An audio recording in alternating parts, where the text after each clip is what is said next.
चलिए, तो अब हम लोग पाषाण काल के हम लोग है ना लगभग 31 सवाल के जो जवाब है इसको हम लोग जान लिए थे, इसको हम लोग मिला दिए थे। ठीक है, आज मतलब वही टेस्ट का जो पहले टेस्ट लिए थे ना, उसी टेस्ट में टोटल 71 सवाल था ना, 31 तक देख लिए थे, बचा 40। तो आज 40 सवाल के हम लोग जवाब को जानेंगे। समझ में आ गया होगा। कोई लोग जो है पहले वाले वीडियो को नहीं देखे हैं तो वो भी जान लीजिए, क्योंकि वो भी बहुत ही महत्वपूर्ण 31 सवाल था। ठीक है, तो अब हम लोग इसकी आगे का सवाल देखते हैं, ये भी बहुत ही महत्वपूर्ण सवाल है। ठीक है, तो टोटल हम लोगों का पाषाण काल के बारे में जो डीप स्टडी किए थे उसका आप प्ले लिस्ट में चेक कर सकते हैं। 2 दिन में हम लोग या 2 वीडियो के माध्यम से हम लोग है ना अच्छे से पाषाण काल के बारे में और इतिहास के बारे में जान चुके थे, है कि नहीं। फिर इसके बाद हम लोग इसका टेस्ट लिए, जिसमें से फर्स्ट वीडियो में हम लोग 31 सवालों को मिलाए थे। फिर ये सेकेंड वीडियो है टेस्ट का, जिसमें हम लोग इसके आगे के सवाल को मिलाएंगे। लगभग और 40 सवाल है टोटल, ये सवाल 71 सवाल था। ठीक है, चलिए, तो पहला सवाल क्या है, इतिहास के जनक कौन है। तो इस सवाल का सही जवाब क्या होगा, इतिहास के जनक कौन है। हेरोडोटस नाम का जो विद्वान नहीं है, एक व्यक्ति है जो यूनान का है ना। ये अपने पुस्तक हिस्टोरिका नामक पुस्तक में लिखे थे आयोनिक भाषा में। इसको नहीं बता पा रहे थे, भूल ही जा रहे थे बार बार क्लास में, है ना। तो आप लोग जान लीजिए कि इतिहास के जो पिता है वो हेरोडोटस है। क्यों कहा जाता है, क्योंकि इन्होंने ही सबसे पहले खास बात को डेट, गुजरा हुआ खास बात को डेट के साथ लिखना शुरू किए थे अपने किताब में या अपने ग्रंथ में या अपने डायरी में, जिसका नाम था हिस्टोरिका। और इसमें किस भाषा में लिखे थे, तो ये आयोनिक भाषा में ये लिखे थे। ठीक है, चलिए, तो आज हम लोग है ना क्वेश्चन के आंसर को बता रहे हैं, मतलब जो टेस्ट लिए थे ना उसको मिला रहे हैं, है ना। तो दूसरा सवाल क्या है, सराय नाहर राय और मदहा संबंधित जो स्थल है वो किससे संबंधित है। तो इसका सही जवाब क्या होगा, गंगा घाटी के मध्य पाषाण से ये संबंधित है। दमदमा मदहा किस काल से संबंधित है, मध्य पाषाण काल से संबंधित, क्योंकि यहीं पर जब पशुपालन का साक्ष्य मिला था हम लोग को, दमदमा से और मदहा से। चलिए, पशुपालन का नहीं, मतलब कह सकते हैं कि पशुपालन का तो हम लोग को मिला था आदमगढ़ से, सराय बहादुर राय से और कह सकते हैं बागौर से। लेकिन मध्य पाषाण काल में ही, इसी काल का ही हम लोगों को है ना दमदमा से क्या मिला था, तो हड्डियों का कह सकते हैं 100 लाश मिला हम लोग का, मतलब बहुत ज़्यादा हड्डी कहीं पे मिला है हम लोग को। ठीक है, दमदमा में ही। फिर मदहा से क्या मिला था, हड्डियों के औजार मिला था कि नहीं मिला था। चलिए, तो ये किस काल से संबंधित है, तो मध्य पाषाण काल से संबंधित है। तीसरा सवाल क्या है, किसे फलक संस्कृति कहा गया है ना। तो फलक संस्कृति किसे कहा गया है, तो ये पूरा पाषाण काल को कहा गया है। किसे कहा गया है, पूरा पाषाण काल को। लेकिन पूरा पाषाण काल को भी 3 भागों में बांट के पढ़ते, क्योंकि लंबा काल था, परिवर्तन भी था, जिसकी वजह से इसको पूरा पाषाण काल को 3 भागों में बांट देते हैं कि नहीं। इसका सही आंसर अगर दिया जाए तो मध्य पूरा पाषाण काल को फलक संस्कृति भी कहा जाता है। चलिए, फलक एक औजार का नाम है। चलिए, चौथा सवाल क्या है, राख का टीला किस नवपाषाणकालीन स्थल से संबंधित है, तो संगनकल्लू से। बता चुके थे, ऑब्जेक्टिव में था ही, ऑप्शन वाला में संगनकल्लू। ठीक है, पांचवा सवाल क्या है, राख का टीला किस क्षेत्र की नवपाषाणकालीन संस्कृति से संबंधित है, तो दक्षिण भारत से। ठीक है, छठा सवाल क्या है, इस सारे सवालों के जवाब शॉर्टली जानेंगे, क्योंकि विस्तृत रूप से मतलब अच्छे से हम लोग बढ़िया से पढ़ चुके हैं 2 क्लास में। ठीक है, तो आप लोग वीडियो को या डिस्क्रिप्शन में देख सकते हैं या चैनल में सर्च कर सकते, ढूंढ सकते हैं, है कि नहीं। तो ये डायरेक्ट भी सवाल है ना, तो हम लोग शॉर्टली जानेंगे, क्योंकि इसको तो मिला रहे हैं ना, आप लोग का जो टेस्ट लिए थे उसका मिला रहे हैं। चलिए, तो छठा सवाल क्या है, वृहद पाषाण स्मारकों के पहचान किसके रूप में किया गया है, तो मृतकों को दफनाने के स्थानों के रूप में किया गया है। ठीक है, सातवां सवाल क्या है, दक्षिण भारत की महापाषाणिक समाधियां किस काल से संबंधित मानी जाती है, तो ये लौह काल से संबंधित मानी जाती है। ठीक है, ऐतिहासिक काल से संबंधित मानी जाती है। आठवां सवाल, किसको चिल्कोलिथ युग भी कहा जाता है, तो ये ताम्र पाषाण काल को चिल्कोलिथ भी कहा जाता है। ठीक, आप लोग सुन लीजिए और इसको लिख लीजिएगा। इसके बगल में आपको अगर इसका जवाब पता नहीं है ना, तो आप लोग बगल में नोट कर लीजिएगा सही जवाब को। ठीक है, चलिए, 9वां सवाल क्या है, मध्य प्रदेश में प्रागैतिहासिक शिला चित्र कहाँ पाए गए हैं? तो भीमबेटका में शैल चित्र होना चाहिए। ठीक है, तो शैल चित्र कहाँ पा गए, मतलब गुफा चित्र कहाँ से मिला है, गुफा चित्र का साक्ष्य कहाँ से मिला है? तो ये भीमबेटका से मिला है। ठीक है, कहाँ है भीमबेटका? मध्य प्रदेश में, रायसेन जिला में। 10वां सवाल, भारत में किस शिलाश्रय से सर्वाधिक चित्र प्राप्त हुआ है? तो भीमबेटका से। इसका भी जवाब क्या होगा? भीमबेटका। 11वां सवाल क्या है, किस स्थान पर नवपाषाण स्तर पर गेहूं एवं जौ की खेती के सर्वप्रथम साक्ष्य मिला है? सर्वप्रथम साक्ष्य जो मिला है गेहूं का, जौ का सर्वप्रथम मिला है सबसे पहले, या खुदाई के दौरान मिला गया? तो मेहरगढ़ में। लेकिन काल के रूप में देखा जाए तो लोहरादेव सबसे पहले होगा, लेकिन खुदाई तो मेहरगढ़ का हुआ ना। इस सवाल का सही जवाब क्या होगा? मेहरगढ़। ठीक है, लेकिन अगर काल बताया जाए सबसे प्राचीनतम काल के आधार पे कौन होगा, तो काल क्या होगा? किसका काल सबसे पुराना होगा? लोहरादेव का 8000 ईसा पूर्व, मेहरगढ़ का 7000 ईसा पूर्व। जाहिर सी बात है पूरा पुराना कौन होगा? लोहरादेव होगा। लेकिन खुदाई सबसे पहले कहाँ हुआ, कहाँ से हम लोग को जानकारी हुआ है? तो मेहरगढ़ से हुआ है। तो इसका सही, इस सवाल का सही जवाब क्या होगा? मेहरगढ़। 12वां सवाल क्या है, बुर्ज होम के नवपाषाण कालीन सावधानों में मनुष्य के साथ किस पालतू जीव को दफनाने की प्रथा प्रचलित थी? किसको? कुत्ता को। ठीक है, अब बुर्ज होम है कहाँ? तो कश्मीर में। ठीक है, चलिए 13वां सवाल, किस स्थल से मानव कंकाल के साथ कुत्ते का कंकाल भी सावधान से प्राप्त किया गया है? तो इसका सही जवाब क्या होगा? बुर्ज होम। ठीक है, दोनों एक ही सवाल है, बस घुमा के बोल दिया गया, एग्जाम में भी इसी तरह होता है। 14वां सवाल, इनामगांव भारत के किस राज्य में स्थित है? इनामगांव भारत के किस राज्य में स्थित है? तो ये महाराष्ट्र में है। 15वां सवाल, बोले ना स्थल से भी एग्जाम में सवाल आते हैं, तो आप लोग याद रख लीजिएगा, बागौर कहाँ है, भीमबेटका कहाँ है, हस्तिनापुर कहाँ है, ये सारे सब आप लोग याद कर लीजिएगा अच्छे से। 15वां सवाल, भारत के किस थल की खुदाई, किस स्थल की या थल की खुदाई से लौह धातु के प्रचलन के प्राचीनतम प्रमाण मिले हैं? तो कहाँ से मिला है? अतरंजी खेरा से मिला है। 16वां सवाल, अतरंजी खेरा। ठीक है, तो 15 का सही जवाब क्या होगा? अतरंजी खेरा, है ना। अच्छे से नहीं समझ में आएगा तो बोलिएगा, फिर से बोलने के लिए तो बोल देंगे। 16वां सवाल क्या है, भारत में प्रथम पूरा पाषाणकालिक उपकरण की खोज करने वाले रॉबर्ट ब्रूस कौन थे? तो भूगर्भ वैज्ञानिक थे। 17वां सवाल, किसे भारत में प्रागैतिहासिक पुरातत्व का जनक कहा जाता है? 16वां का बोले फिर से। भारत में प्रथम पूरा पाषाणकालिक उपकरण की खोज करने वाले, मतलब पूरा पाषाणकालीन जो ये पूरा पाषाण काल जो है ना, इसको खोज करने वाले जो व्यक्ति, उन व्यक्ति का नाम क्या है? मतलब पूरा पाषाण काल के बारे में हम लोग को जानकारी किसने दिया? तो इस सवाल का सही जवाब क्या, किसने दिया? तो रॉबर्ट ब्रूस ने दिया। और रॉबर्ट ब्रूस कौन थे? तो भूगर्भ वैज्ञानिक थे। ठीक है, कब? 1863 ईस्वी में। 17वां सवाल, किसे भारत में प्रागैतिहासिक पुरातत्व का जनक कहा जाता है? तो किसको? अलेक्जेंडर कनिंघम को। तो 17 का सही जवाब बगल में लिख लीजिए, अलेक्जेंडर कनिंघम को। 18वां सवाल, भारत में सर्वप्रथम पूरा पाषाणकालीन उपकरण रॉबर्ट ब्रूसफुट को कब मिला था?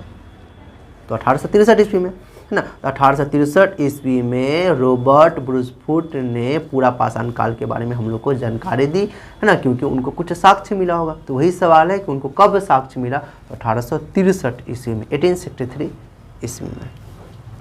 19वां सवाल क्या है, कोपेनहेगन संग्रहालय की सामग्री से पाषाण, कांस्य और लौह युग का चित्रयुगीन विभाजन किसके द्वारा किया गया था? तो थॉमसन के द्वारा। ठीक है, मतलब सिंपल सा बात समझ लीजिए कि हमारे भारत के इतिहास को 3 भागों में मिलने वाले या उपलब्ध जो करते थे लोग, उसके आधार पे हमारे भारत को 3 भागों में बांटा था, है ना। एक को बोला पत्थर का प्रयोग किया तो पत्थर काल मतलब पाषाण काल, फिर उसके बाद कांसा का प्रयोग दिखा उनको तो कांस्य युगीन, फिर उसके बाद लोहा का प्रयोग देखा तो लौह युगीन। तो ये कौन व्यक्ति थे जिन्होंने बांटा? तो थॉमसन नामक जो विद्वान है, इन्होंने बांटा था। कहाँ? कोपेनहेगन संग्रहालय में। 20वां सवाल, भारत में मानव का सर्वप्रथम साक्ष्य कहाँ से मिला? नर्मदा घाटी से, शिवालिक की पहाड़ियाँ में। ठीक है, चलिए 21वां सवाल क्या है, निम्नलिखित में से किस एक पूरा स्थल से पाषाण संस्कृति से लेकर हड़प्पा सभ्यता तक के सांस्कृतिक अवशेष प्राप्त हुए हैं। सवाल क्या, फिर से सुन लीजिए। निम्नलिखित में से किस एक पूरा स्थल से पाषाण संस्कृति से लेकर हड़प्पा सभ्यता तक के संस्कृति अवशेष प्राप्त हुए हैं? कहाँ से हुआ? तो मेहरगढ़ से। 22वां सवाल, भारत में व्यवस्थित कृषि का प्राचीनतम प्रमाण कहाँ से प्राप्त हुआ है? व्यवस्थित सुव्यवस्थित मतलब अच्छे तरीके से प्राचीनतम साक्ष्य कहाँ से मिला है? मेहरगढ़ से सबसे पहले। ठीक है।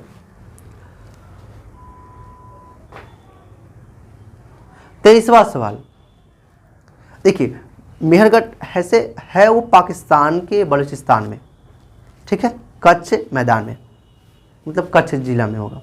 ठीक है, लेकिन अगर भारत में बोला जाए तो लोहरा देव भी आप लगा सकते हैं, अगर ऑप्शन में लोहरा देव होगा तो। अगर ये ऐसा तो एग्जाम में नहीं रहेगा 1 नंबर वाला, अगर 12th के एग्ज़ाम में अगर है भी अगर ऐसा तो आप लोग मेहरगढ़ लोहरा देव भी लिख सकते हैं, गलती नहीं होगा।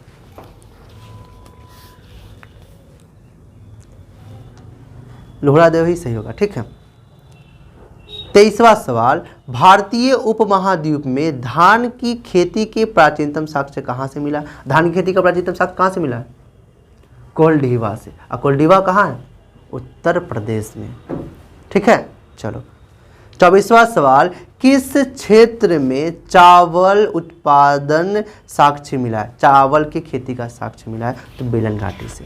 मतलब कोल्डिवा कहाँ है? मतलब किस क्षेत्र में चावल उत्पादन के, मतलब चावल का 2 प्रजाति मिला था। कहाँ से मिला था?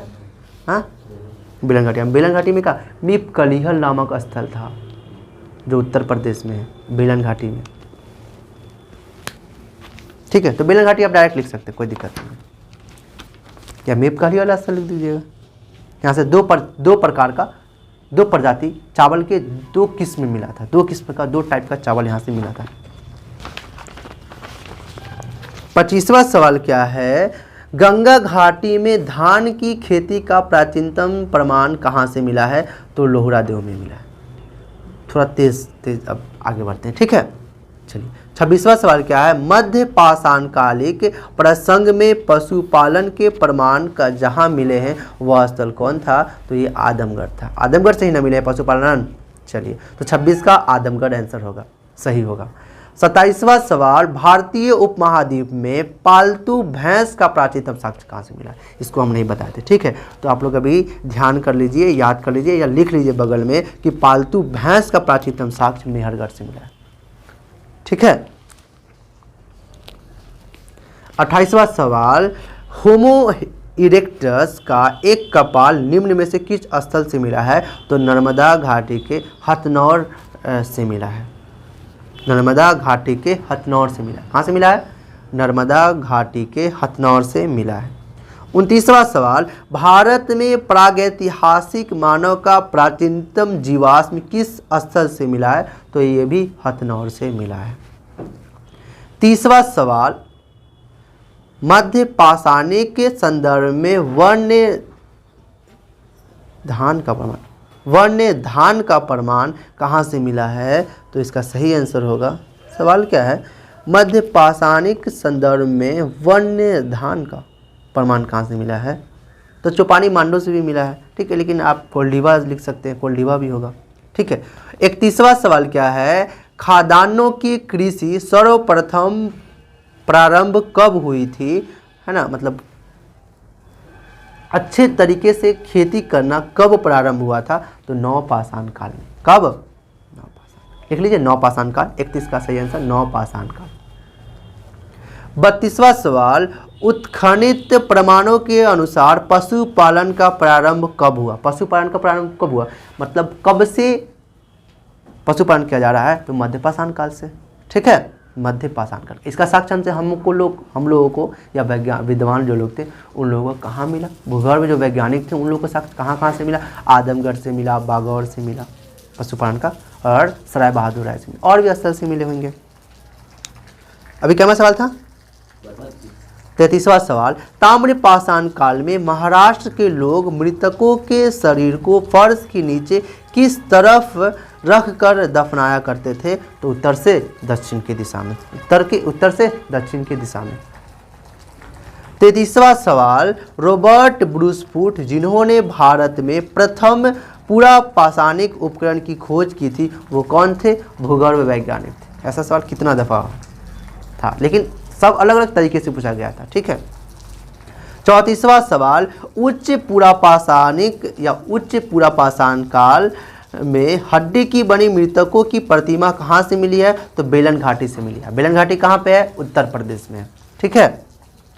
35वां सवाल, किस क्षेत्र में 35वां सवाल क्या है? किस क्षेत्र में पूरा पाषाण काल, मध्य पाषाण काल और नव पाषाण काल के अवशेष एक क्रय में पाया गया है? तो बेलन घाटी में। 37वां सवाल, एक ही कब्र से 3 मानव कंकाल कहाँ से निकाले गए? तो दमदमा से। कहाँ से मिला? दमदमा से। बता चुके थे दमदमा में हड्डियों का ढेर मिला या 100 मिला, लाश मिला दमदमा से। मादहा से हड्डियों के औजार मिले, और ये दोनों उत्तर प्रदेश में।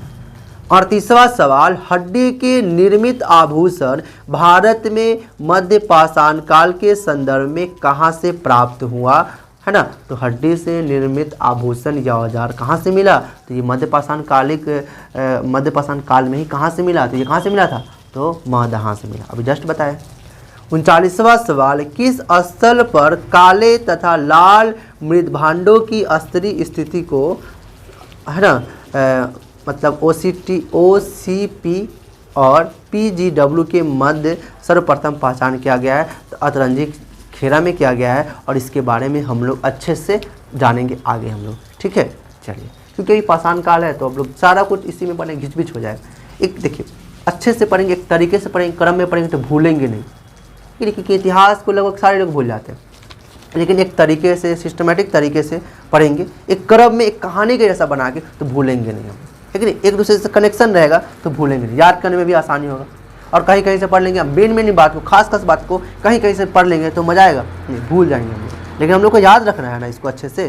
चलिए, तो 40वां सवाल क्या है? गैरी मृदभांड पात्र OCP को नामकरण कहाँ से हुआ था? तो हस्तिनापुर में ही नामकरण हुआ था, अब मिला भी वहीं से ही।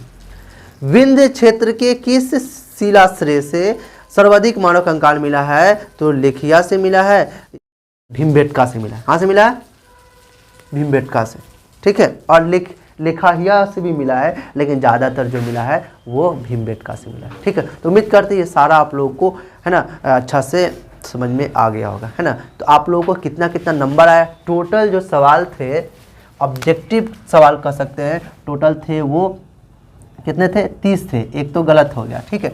और इसके बाद 40 सवाल जो थे, नहीं दिख रहा होगा ना, तो टोटल सवाल 30 थे, और इसके बाद 40 सवाल थे। 30 और 40 सवाल टोटल था, है ना।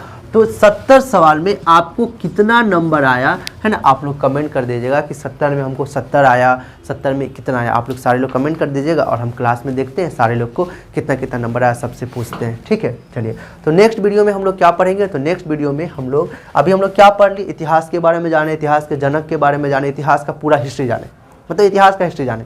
फिर इसके बाद क्या जाने हम लोग कि दो अलग अलग वैज्ञानिक थे, उन्होंने हमारे भारत के इतिहास को 2 भागों में बांटा था। एक मिलने वाले चीज़ों के आधार पे, उपलब्धता के आधार पे, और एक पढ़े लिखे के आधार पे। ठीक है। उसके बाद हम लोग जाने थे कि जो पहला था प्राक ऐतिहासिक काल के अंतर्गत या प्रागैतिहासिक काल के अंतर्गत जो था वो क्या था?